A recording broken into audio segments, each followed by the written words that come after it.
They came from outer space.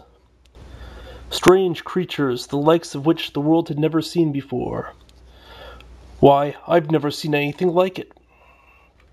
And they were intent on conquering the world.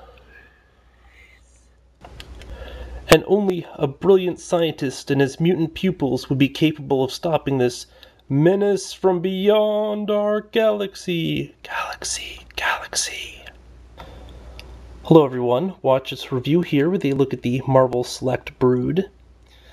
This figure was sold in a 2-pack with a Marvel Select Skrull. Now the Skrull would also be sold in a 3-pack by itself, but the Brood was kind of out of luck after that point, which is a shame because it's a pretty decent figure.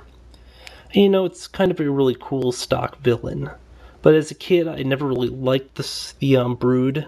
You know, because, for one thing, they're sort of a easy species to hate. I mean, they look like insects. I mean, they have a whole devious culture and stuff. And, you know, for another thing, they also have a strong resemblance to the xenomorphs of Alien fame. In fact, they also kind of reproduce in the same way, where they infect a host, and then they gradually,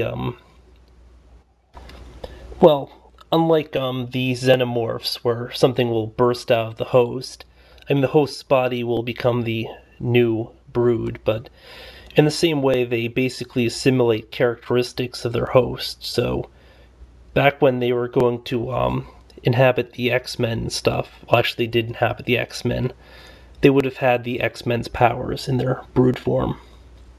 So yeah, kind of a creepy thing.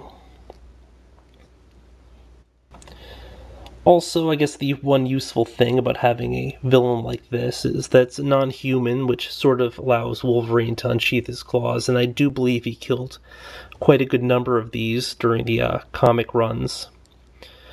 Now, one of the problems with the Brood in general was just they had some really goofy storylines where usually the problems would be solved by some seemingly implausible event, like Carol Danvers basically purified everything, turning the Brood Queen into crystal during one of the first major encounters. And then later on, you know, Professor X had a Brood Queen in him, and they solved that by physically cloning him and then putting his mind into the cloned body. So, yeah.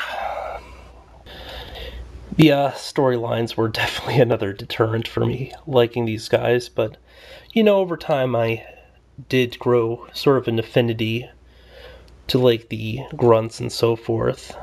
Now in the comics, these were occasionally called sleazoids. I believe Wolverine dubbed them that, but I can't be 100% sure.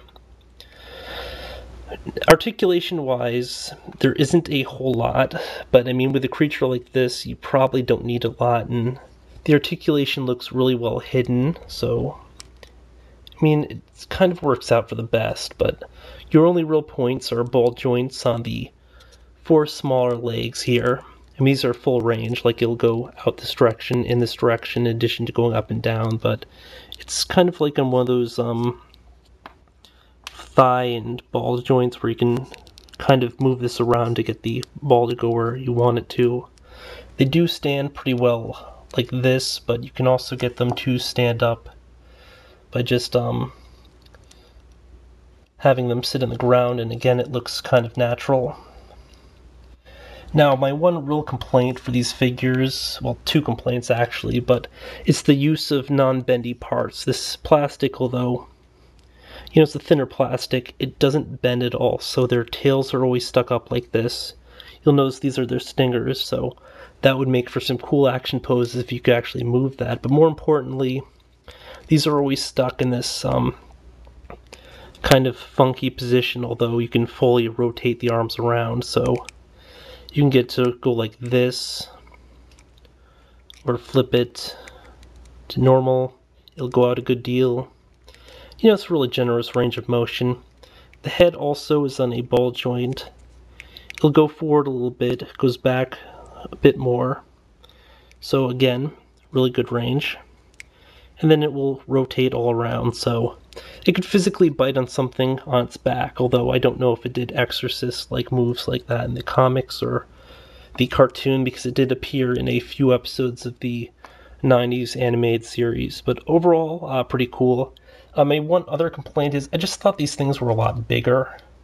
So I recall them being roughly the size of a human, but instead they're the size of a very large dog. A very wide dog at any rate. For comparison, we have Professor X from the Marvel Legends line. As you can see, even at the max height you can give them, they just really don't come up all that far. So I mean, that's kind of an issue. I mean, it's kind of cool scaling them against the Marvel Universe and the offshoot lines. This is the advanced armor from the Iron Man 2 line. So I mean, it's kind of more like what I was expecting, although naturally they'd be a little bit smaller than that.